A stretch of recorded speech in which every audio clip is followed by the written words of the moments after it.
चलिए अब रुक कर लेते हैं शिरीन का। शिरीन के साथ अफगानिस्तान के कुछ खास मेहमान हैं। Over to you Shireen. शुक्रिया विकास साहब का। बिल्कुल सही कहा आपने। आज हम एक बहुत ही खास प्रोग्राम कर रहे हैं, बहुत खास मेहमानों के साथ। मेरे साथ कुछ महिलाएं हैं और ये महिलाएं खास क्यों हैं, आज क्यों हमने इन्हें स्टूडियो में बुलाया है, ये मैं आपको आगे बताऊंगी। लेकिन 20 साल के बाद अमेरिका की सेना अफगानिस्तान से चली गई है, लेकिन इसके साथ ही अफगानिस्तान के लोग अब पहले से ज्यादा असुरक्षित हो गए हैं। खासतौर पर महिलाओं की अगर हम बात करें तो महिलाओं के लिए तो आने वाले दिन बेहद डरावने होने वाले हैं। अमेरिकी सेना की वापसी को तालिबान आजादी बता रहा है, लेकिन अफगानिस्तान की आधी आबादी के लिए यह गुलामी से कम नहीं है। इसकी वजह यह है कि तालिबान ने काबुल पर कब्जा होते ही ऐसे कई फैसले लिए जो सीधे सीधे इन महिलाओं के खिलाफ हैं। हम आपको वो फैसले जरा बताते हैं। तालिबान ने सरकारी चैनल पर महिला एंकर पर पाबंदी लगा दी है। यह फैसला तालिबान ने लिया। तालिबान के डर से कई महिला एंकर ने अफगानिस्तान छोड़ दिया है। सोचिए, मुल्क छोड़ने को मजबूर हैं सभी। बैंक में काम करने वाली महिलाओं को वहां से हटा दिया गया, उन्हें काम करने की इजाजत नहीं है। तखार में बुर्का नहीं पहनने पर एक महिला को गोली मार दी गई।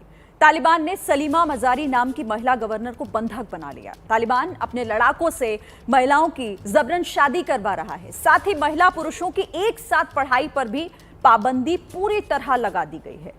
तो ये वो फैसले जो तालिबान ने लिए हैं, जो बताते हैं कि क्यों आखिर तालिबान महिला विरोधी और महिलाएं खौफ में जीने को क्यों मजबूर हो गई अफगानिस्तान में।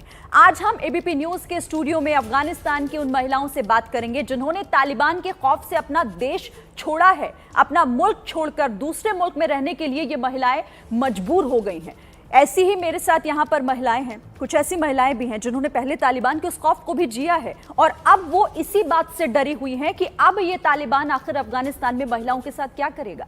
इसके साथ ही हमारे साथ यहाँ पर बच्चियां भी होंगी, मेरे साथ यहाँ पर युवा महिलाएं भी हैं। उनसे भी मैं बात करूंगी कि आखिर क्यों तालिबान की वापसी क्यों खौफ कर रही है, इन सभी के दिलों में खौफ पैदा कर रही है। पहले मैं तारुफ आपका करा देती हूँ, परिचय इन सभी महिलाओं के साथ आपका करा देती हूँ। मेरे साथ यहाँ पर लीमा शर्जई हैं, मेरे साथ लामिया शर्जई इस वक्त स्टूडियो में है। सिमरन कौर हमारे साथ इस वक्त बनी हुई है। डॉक्टर इंद्रजीत कौर, और डॉक्टर इंद्रजीत कौर के बारे में मैं आपको बता दूं, ये निर्वासित नेता है अफगानिस्तान डेमोक्रेटिक पीपल्स पार्टी की। 1992 में इन्होंने अपना मुल्क छोड़ा था। क्यों छोड़ा था, किस खौफ में थी उस वक्त ये कि अपना मुल्क छोड़कर वापस आ गई, मैं आपको बताऊंगी। इनसे जब हम बात करेंगे तो पता चलेगा। मेरे साथ यहाँ पर अलजा भी हमारे साथ बनी हुई है। अलजा के साथ ही सजर हमारे साथ हैं, सवीन मेरे साथ हैं और मुस्कान भी हमारे साथ हैं। आप सभी का एबीपी न्यूज़ पर बहुत बहुत स्वागत है। लेकिन शुरुआत में डॉक्टर इंद्रजीत कौर आपसे करना चाहती हूँ। 1992 में आपने अपना मुल्क छोड़ दिया। सबसे पहले तो मुझे ये बताइए, अपना मुल्क छोड़ना कितना मुश्किल होता है और क्या वो वजह रही कि आपको लगा कि नहीं, अब अफगानिस्तान नहीं। नमस्कार मैम, मैं 92 में मजबूरी से हमने देश छोड़ा। हमारा घर, हमारी खेत, हमारा सब कुछ वहीं से वैसे ही रह गया। तो बहुत मुश्किल से हम निकल के इंडिया पहुंचे, क्योंकि India is near Afghanistan and some time we are thinking about India. India is हमारा नेक्स्ट होम। डॉक्टर मेरी मैं आपसे ये कहूँगी, थोड़ा माइक अपना पास करके और थोड़ा तेज़ अगर बोलें तो हमें बात समझ आए पूरी तरीके से। तो जब हमने उनके ये देखा कि उन्होंने हमारी डेमोक्रेसी एकदम से ख़त्म कर दी थी। वहाँ वुमेन्स के लिए कोई लड़कियों के लिए स्कूल कॉलेज सब ऐसे थे जैसे जेल में रहना है। जीना हमारा ये हो गया था कि हम जेल में रह रहे हैं। तो इसलिए मजबूरी से हम इंडिया आए, because India is a near my country and sometime Afghan people thinking about the India is हमारा दूसरा घर समझते हैं। ये समझते हैं हम लोग हिंदू सरदार, तो ये सोचते हैं कभी कभी कि हमारे नानके वहाँ पर है। तो इसलिए हम जल्दी इंडिया आए। तो काफ़ी इंडिया में भी तो हमें ये है कि इंडिया की अपनी पब्लिक है, हमें नौकरी ज़िंदगी सब चीज़ काफ़ी बर्दाश्त तो करनी पड़ी। मगर ये था कि मजबूरी से सब कुछ आज तक सह रहे हैं, आज तक देख रहे हैं सब कुछ। मगर ये है कि पहले हमें पाकिस्तान ने ये किया कि पाकिस्तानी उग्रवादियों को वहाँ पे लग पौधे रखे और उनको मदरसे खोल दिए उनके लिए जी। उनको मदरसे में वो पढ़ाया जो कि इंसानियत से बहुत दूर था।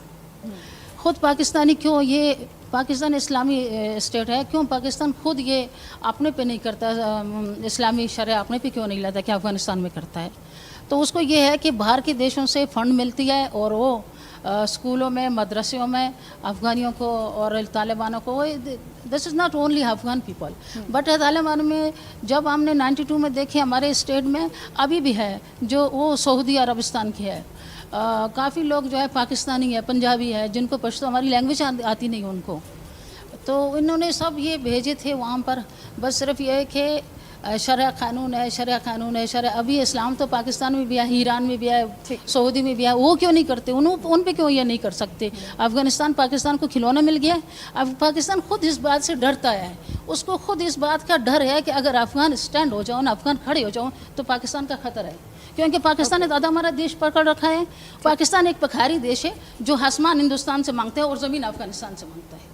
और वही जमीन हमें को तलाशने की कोशिश ड्यूरंट भी पे हमारी कर रहे लड़ाई हैं। है और हम कभी भी ड्यूरंट की लैंड पाकिस्तान को नहीं देंगे। जब तक एक अफगान भी जिंदा हो तब तक हम ड्यूरंट तक हमारा देश है और ड्यूरंट हम कभी नहीं छोड़ेंगे पाकिस्तान के लिए। पाकिस्तान को इस बात का खतरा है कि ये कभी भी अगर ये आगे बढ़ जाते, जैसे हमारा देश स्टैंड होने लगता है, हमारे लोग थोड़े पढ़े लिखे जाते हैं, हमारे कॉलेज, स्कूल, हॉस्पिटल जब बढ़ने लगते हैं, थोड़ा जो स्टैंड होने लगते हैं, फिर ये तालिबानों का लफड़ा बीच में ले आता है। तो क्या ये दुनिया नहीं देखती है? What is reason?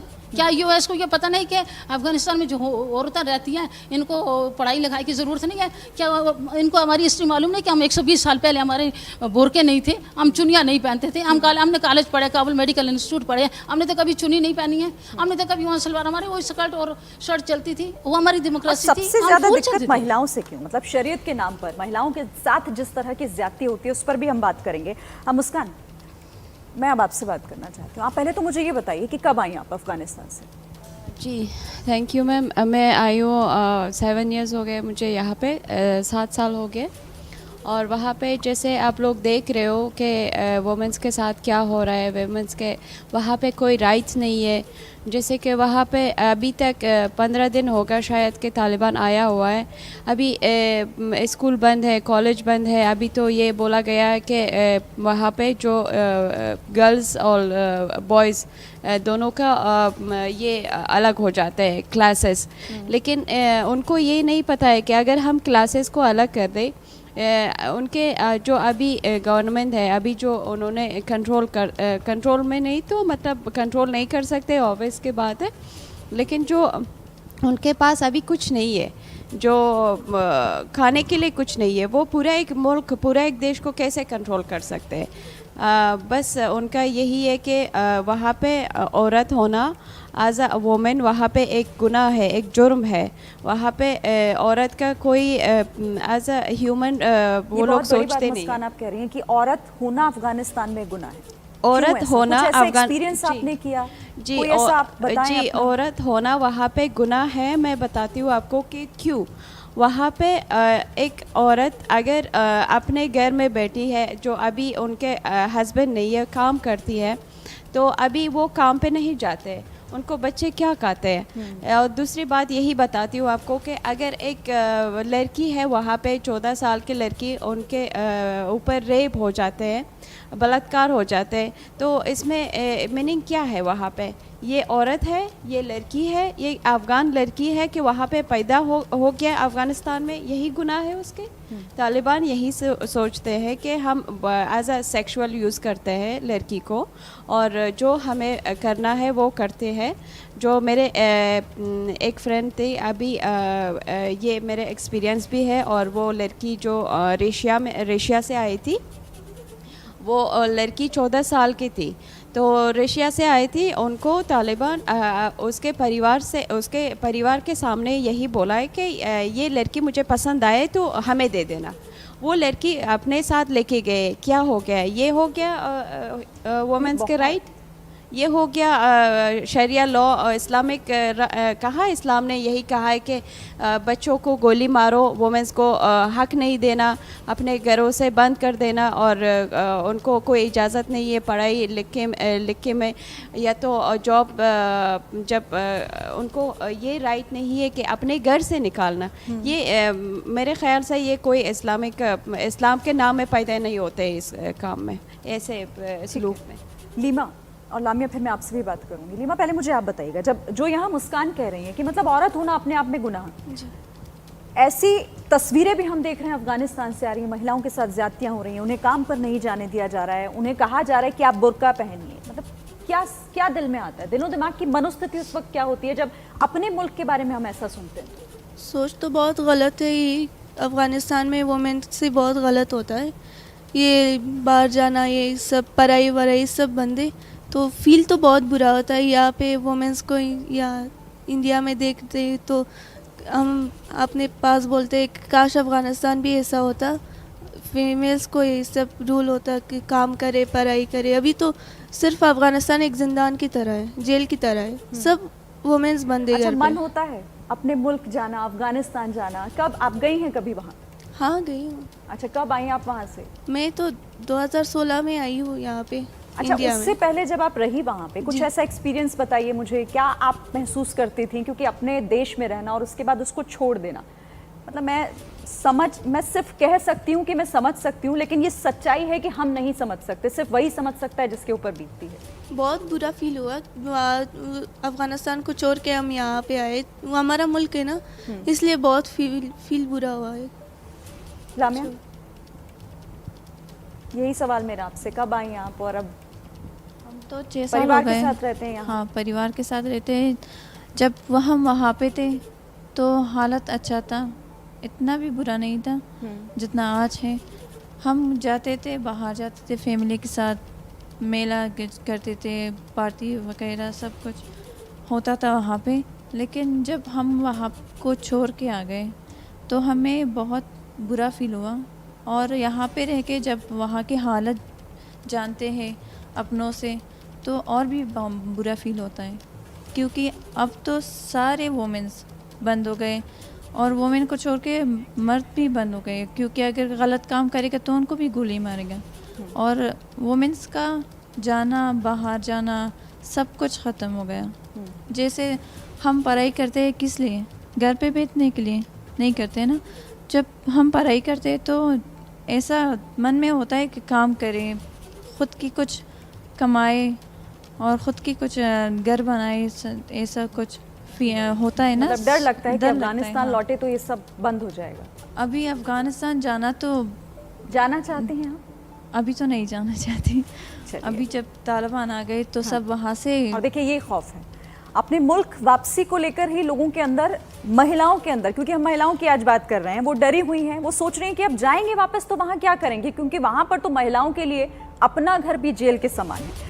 तो देखिए, तालिबान अपना अब दायरा बढ़ा रहा है और उसके साथ ही आतंक अपने आप बढ़ता जा रहा है। क्यों? आखिर तालिबान अगर ये कहता है कि वो सुरक्षा मुहैया कराएगा, वो सुरक्षित माहौल में महिलाओं को जीने की आज़ादी देगा, हालांकि वो सिर्फ कहता और करता क्या है ये सभी जानते हैं, लेकिन महिलाओं को भरोसा क्यों नहीं होता? महिलाएं क्यों आखिर खौफ में हैं कि तालिबान की वापसी उनकी बर्बादी है, अफगानिस्तान की, उनके परिवार की, उनके मुल्क की बर्बादी है? बात हम इसी पर कर रहे हैं। और मुस्कान, ब्रेक में हम क्योंकि बात कर रहे थे आपके परिवार की, आपने मुझे बताया कि आपका तो पूरा परिवार अफगानिस्तान में है। मतलब मैं समझ सकती हूँ कि आपको इस वक्त, आप बताइए मुझे कि बात कब हुई, इस वक्त परिवार कहाँ पर है, किस हालत में है? जी मैम, मेरा पूरा परिवार काबुल में है। जब मैंने बात किए थे तो कुछ दिन पहले थे। अभी वहाँ पे नेटवर्क भी नहीं चल रहा है और लोगों का हालत जो आप देख रहे हो सोशल मीडिया में, लेकिन स्पेशली मैं अपने फैमिली के बारे में बात करूँ तो मेरा क्या हाल हो गए ये मुझे को पता है और ये शायद किसी को पता नहीं होगा। I am sorry. नहीं, it's okay,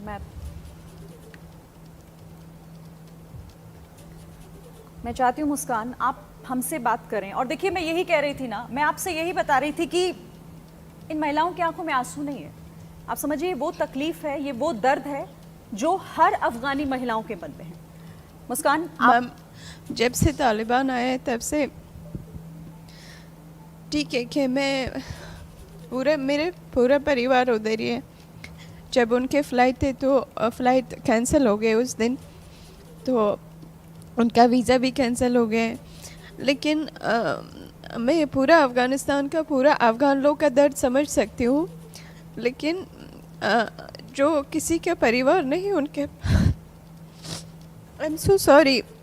नहीं, शायद लोग ये कहते हैं कि मैं बहुत इमोशनल होती हूँ, लेकिन मैं इमोशनल इसके वजह से होती हूँ जैसे कि मेरा परिवार का एक्सपीरियंस है तालिबान के साथ, जैसे कि हमारे साथ डॉक्टर साहब है, उनको पता है कि वहाँ पे होना और वहाँ पे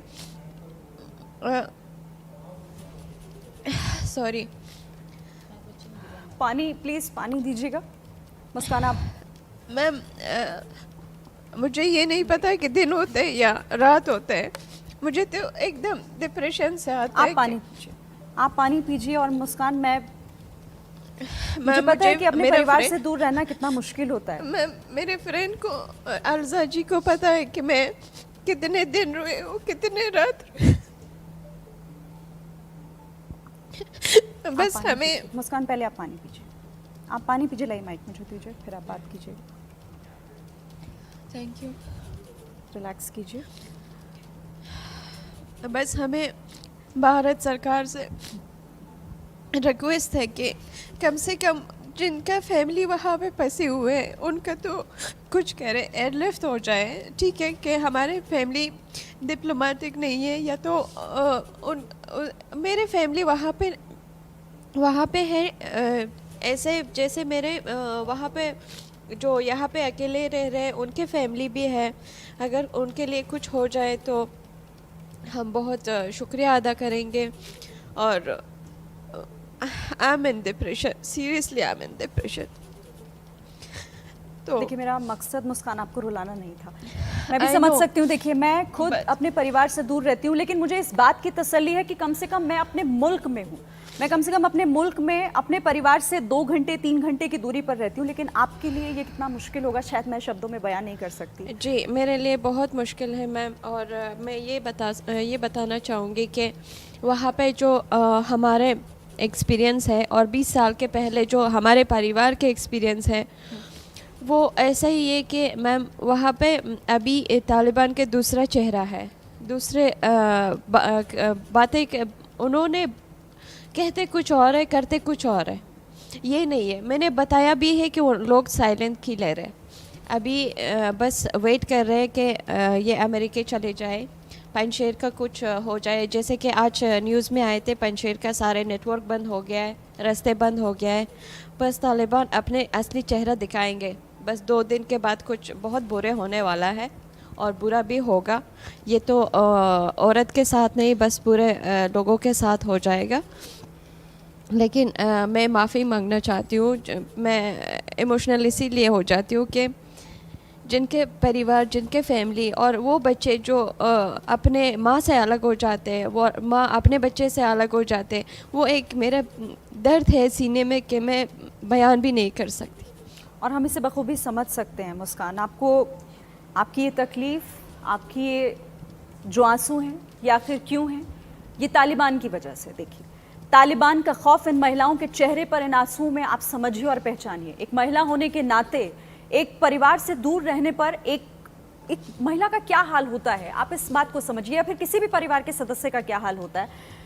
मैं अज़र आपसे अब, अलजा माफ़ कीजिएगा, अलजा आपसे अब बात करना चाहूँगी, क्योंकि ब्रेक में मैं आपसे भी बात कर रही थी, तो आपने भी बताया कि आपने तो उन चीज़ों को महसूस किया है वहाँ पर, जो कहता है, जो बताता है कि तालिबान आखिर है क्या। जी बिल्कुल। मैं जब तालिबान पिछली बार आ गई थी, मैं 14 साल की थी और मैं बुकरा नहीं पहनती थी, बुर्का बोलते, मैं वही नहीं पहनती थी। और एक बार मुझे उनका सामना हुआ, मुझे बोला कि तुमने क्यों नहीं पहना बुर्का। मैंने बोला मैं अभी छोटी हूँ, मैं नहीं देख सकती हूँ। तो मुझे एक्चुअली उनका थोड़ा लैंग्वेज पश्तू था और मुझे पश्तू आता था। मैंने पश्तू उनसे बात किया। आपसे बुर्का पहनने के लिए कहा गया? बिल्कुल जी। ओके। और आप पहनती नहीं थी? मैं उस टाइम नहीं पहनती थी, नहीं, ठीक क्योंकि है। मैं 14 साल की थी, मैं छोटी थी। तो फिर मुझे उसने बोला कि मैं तुमको मारती हूँ। फिर मैंने जब लैंग्वेज उसके साथ बात किया, उसकी लैंग्वेज में, उसने बोला कि तुम तो मेरे गांव का है, लगता है तुम्हारे लैंग्वेज से, इसलिए मैंने तुमको नहीं मारती हूँ, वरना मैं तुमको मारती थी। और उसके हाथ में बेल्ट था मारने के लिए, मेरे खुद के सामना था। और हम लोगों की पढ़ाई लिखाई में सब में कितना नुकसान हो गई हम लोगों को। मैं 10 क्लास में थी, उसके बाद सब जितना लड़कियां थी उसको शादी करने के लिए फैमिली सोचती थी कि अगर इसका शादी हो जाए शायद ये सेफ रहे। और छोटी छोटी लड़कियों को शादी किया, उनके पढ़ाई लिखाई में सब में कितना नुकसान हुआ, और सब फैमिली में जैसे लेडीज़ का भी नुकसान हुआ और जेंट्स का भी नुकसान हुआ। जो जेंट्स बाहर ठीक से काम नहीं कर सकती थी। हमारे ऐसा नहीं है, हम भी मुस्लिम हैं, हम खुद जानते हैं कि हमारे मज़हब में ये सब बोलना नहीं है। जो ये लोग बोलते हैं ऐसा नहीं है। ये लोग जो बोलते हैं मेरे ख्याल से पाकिस्तान की ज़ुबान से बोलते हैं और इस्लाम को बदनाम करने के लिए ये सब बोलते हैं।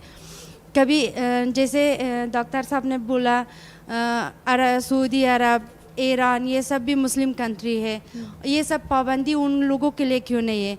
और अभी जो तालिबान आया है, हम सबकी फैमिली वहाँ पर है और अच्छा, फैमिली आपने बोल बताया अलजा, आप कह रही हैं कि 14 साल की उम्र में आपके साथ कहा गया कि आप बुर्का पहनिए वरना आपके साथ जो भी सुलूक वहाँ पर किया जाएगा। छोटी सी बच्ची आपके बगल में, मैं उससे बात करना चाहूँगी। सुविन, आप तो बहुत छोटी सी हैं, ये सब सुनती हैं तो कैसा लगता है अपने मुल्क के बारे में? और घर में भी बात होती होगी इन सब चीज़ों को लेकर? हाँ, 24 घंटे होती है। अच्छा, कितनी साल की हैं आप? पहले तो मुझे बताइए। 13 साल की, ओके। बताइए, परिवार में परेशान होते हैं माता पिता? हाँ, मम्मी क्योंकि पापा अफगानिस्तान में। अच्छा, हाँ, इसलिए थोड़ा दुख होता है। बात होती है पापा से? कब बात हुई थी आपकी? हाँ, कभी कभार, क्योंकि नेटवर्क बहुत स्लो रहते हैं वहाँ पे, और अभी 2 दिन पहले ही बात हो गई थी। क्योंकि डर लगता है पापा ऐसे कंडीशन में वहाँ पर हैं? हाँ। क्या बोलते हैं? पापा से कब बात की थी तो क्या बात की आपने? वो थोड़ा बीमार थे।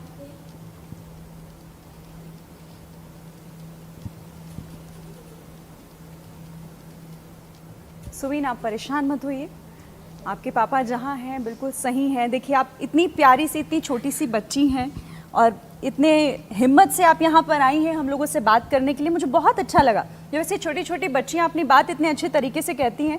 अच्छा, बताइए क्या बात की थी पापा से? वो बीमार थे, उनको थोड़ा फीवर था, और बस दुआ करते क्या वापस आ जाए। बिल्कुल, पापा आपके ज़रूर आएंगे, आप भी अपने मुल्क लौटेंगी और हम यही दुआ करते हैं। बिल्कुल परेशान मत होइए, और मुझे पूरी उम्मीद है कि आप लोग अपनी बात अगर इसी तरीके से रखेंगे और अफ़गानिस्तान की जो आप कल्पना कर रहे हैं, हम सब अपने मुल्क ज़रूर लौटेंगे। अच्छा, आप पहले शांत हो जाइए। बिल्कुल, मुझे टिश्यू पेपर प्लीज़ दीजिएगा।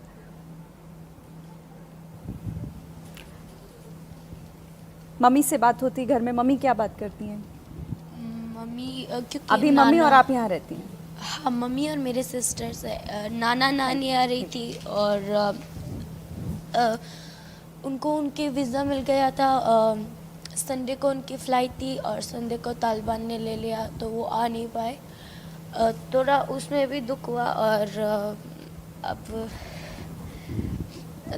यहाँ पढ़ाई करती हैं? हाँ, 8th में पढ़ती हूँ। क्या सोचा है, क्या करेंगे आगे? लॉयर बनना चाहती हूँ। लॉयर बनना चाहती हैं?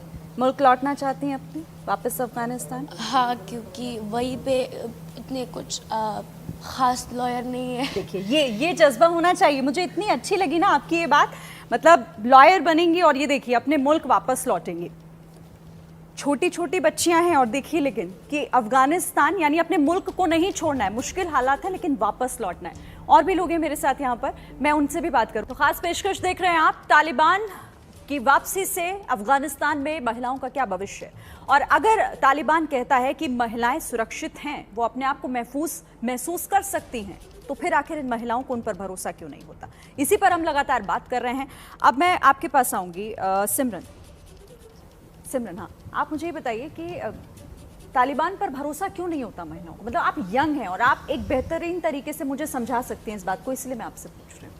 तालिबान की बात पर इस वजह से भरोसा नहीं होता क्योंकि तालिबान जो कह रहे हैं, जो दुनिया को दिखा रहे हैं इस वक्त, वो चीज़ें नहीं करते।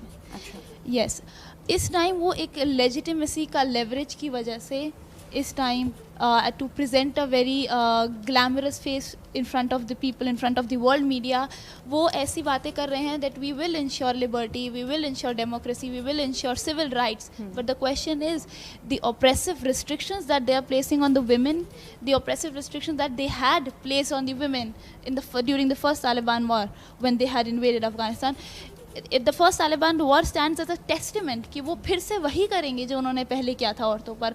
औरतों का रेप हो रहा है, औरतों को शूट किया जा रहा है, औरतों को सरेआम डिमीनिंग कमेंट्स पास किए जाते हैं, औरतों पर सरेआम कीचड़ और पत्थर उछाला जाता है, पत्थर मारे जाते हैं, उन्हें काम नहीं करने दिया जाता।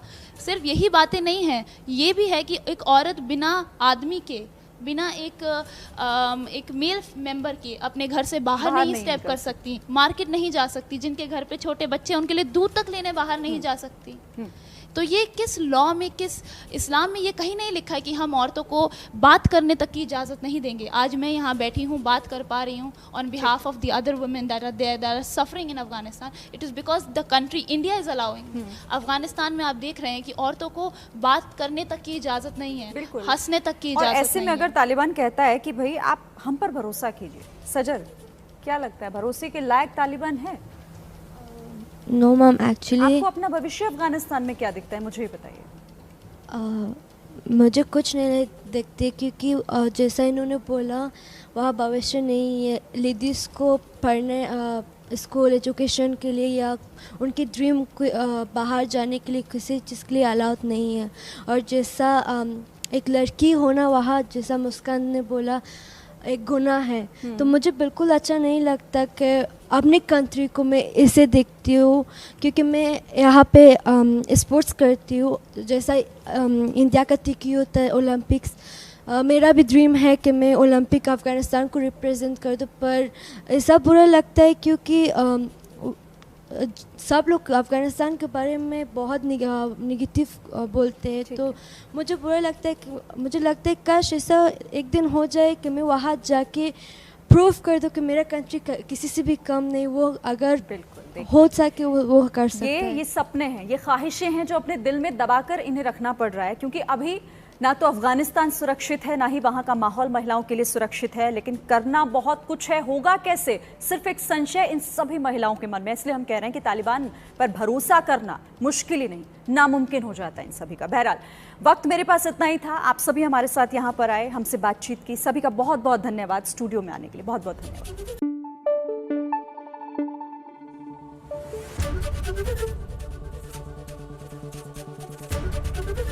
एबीपी न्यूज़ आपको रखे आगे।